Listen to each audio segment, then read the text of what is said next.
Autograph আসসালাম।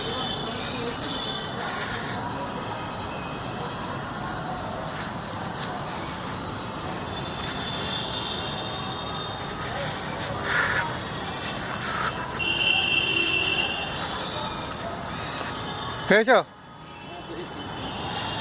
তোমার চন্দননগরই তো? চলো। আমি এই পাশ দিয়ে যাবো না, নৈহাটি দিয়ে আমার সাইকেল আছে। ও ঠিক আছে। মিলের পাশ দিয়ে যেতে পারি, চুচুড়িতে নামতে হবে, পয়সা খরচ করে যাবে। এই পাশ দিয়ে আসা মানে পয়সা